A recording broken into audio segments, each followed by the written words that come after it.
மனதுக்கு ரொம்ப இதமாக இருக்குது. இது அந்த கரை பகுதி. கற்களை கொட்டி அலைகளை தடுக்கிறதுக்கு, அதனோட வேகத்தை குறைக்க, கரையை கடந்து விடாமல் அலையை தடுக்க கரையில் போட்ட கற்கள். அருமை, மிக அருமை.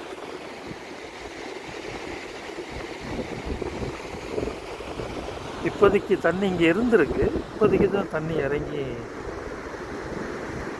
போயிருக்கு.